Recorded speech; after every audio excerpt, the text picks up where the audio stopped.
میں نے دیکھا کہ آسمان پر جو ہے سب فرشتے ہاتھ باندھ کر کے کھڑے ہو کر کے کچھ پڑھ رہے ہیں. سارے فرشتے کیا کر رہے ہیں؟ کچھ حضور کی آمد کی خوشی میں سارے لوگ کیا کر رہے ہیں؟ پڑھ رہے تھے.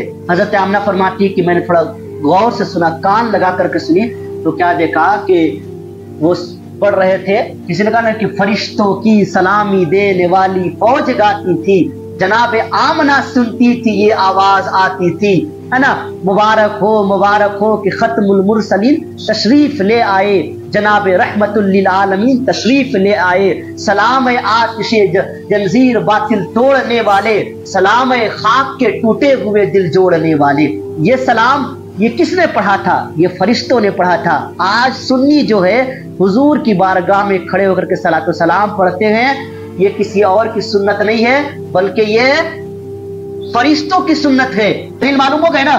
کوئی پوچھے اور بہت سارے لوگ جو ہے دلیل کھوجتے ہیں، تو دلیل ان کو بتا دیجیے گا کہ علامہ جلال الدین سیوطی رحمۃ اللہ علیہ، ہے نا، الخصائص الکبریٰ جلد نمبر اول صفحہ نمبر 105 پر وہ لکھے ہوئے ہیں. یہ واقعہ اس میں درج ہے نا. یہ ان کی دلیل ہے دوستوں کہ ہم جو 12 ربیع الاول کے موقع پر جھنڈے لگاتے ہیں، اپنے گھروں کو لائٹوں کے ذریعے سجاتے ہیں، اور آپ علیہ الصلاۃ والسلام پر کھڑے ہو کر ایک خاص وقت متعین کر کے خاص طریقے پر صلاۃ و سلام پڑھتے ہیں، یہ فرشتوں کی سنت ہے بلکہ اللہ رب العزت کی سنت ہے. اور دلیل کے طور پر اس حدیث کا حوالہ دیا جس حدیث کو علامہ جلال الدین سیوطی رحمۃ اللہ علیہ نے اپنی کتاب کے اندر نقل فرمایا ہے.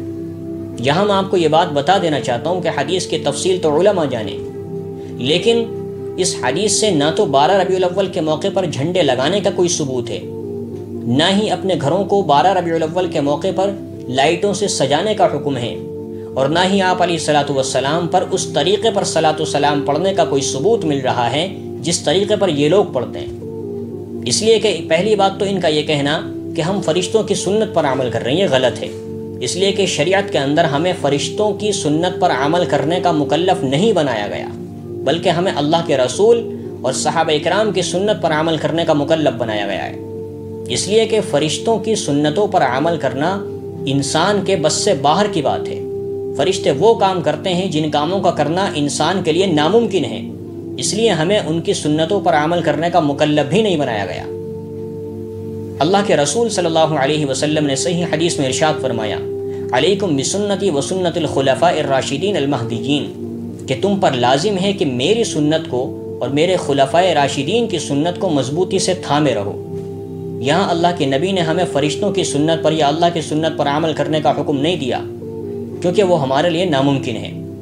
دوسری بات، اگر اس حدیث سے یہی نتیجہ نکل رہا ہوتا کہ 12 ربیع الاول کے موقع پر جھنڈے لگائے جائیں، اپنے گھروں کو لائٹوں کے ذریعے سجایا جائے اور خاص طریقے پر کھڑے ہو کر اللہ کے نبی پر صلاۃ و سلام پڑھا جائے، تو مجھے بتائیے کہ اس حدیث کو نقل کرنے والے محدث علامہ جلال الدین سیوطی رحمۃ اللہ علیہ نے کبھی اس حدیث سے یہ نتیجہ نکالتے ہوئے اپنی زندگی کے اندر 12 ربیع الاول کے موقع پر جھنڈے لگائے یا اپنے گھروں کو لائٹوں کے ذریعے سجایا یا لوگوں کو اکٹھا کر کے ایک خاص طریقے پر اللہ کے نبی پر صلاۃ و سلام پڑھا؟ انہوں نے یہ کام نہیں کیے. پتہ چلا کہ ان کی نظر میں بھی اس حدیث کا یہ مطلب نہیں تھا جو آپ بیان کر رہے ہیں. اس سے آگے چلتے ہیں. صحابہ اکرام کے زمانے میں کبھی صحابہ اکرام نے اس حدیث سے یہ نتیجہ نکالتے ہوئے کبھی یہ کام کیے؟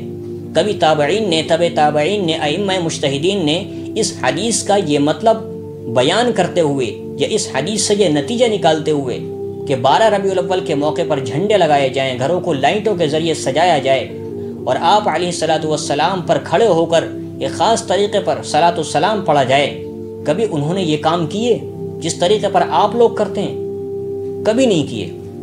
مجھے حیرت ہوتی ہے کہ جو حدیث کا مطلب نہ تو نعوذ باللہ صحابہ اکرام سمجھ پائے، نہ تابعین سمجھ پائے، نہ تبع تابعین سمجھ پائے، نہ ائمہ مجتہدین اور محدثین سمجھ پائے، وہ 1450 سال کے بعد آج کے مولانا صاحب سمجھ گئے. کتنی عجیب بات ہے. اسے کہتے ہیں حدیث کی غلط تشریح بیان کرنا اور لوگوں کو اپنے عقائد قرآن و حدیث کے ذریعے غلط طریقے سے ثابت کرنے کے بعد گمراہ کر دینا. یہی تو گمراہی ہے. پھر دوسری بات یہ ہے کہ اگر ہم مان بھی لیں کہ یہ فرشتوں کی سنت ہے تو آپ نے تو سنت پر عمل کس طرح کیا؟ فرشتے جھنڈے لائے جنت سے اور آپ نے جھنڈا بنایا اپنے گھر میں.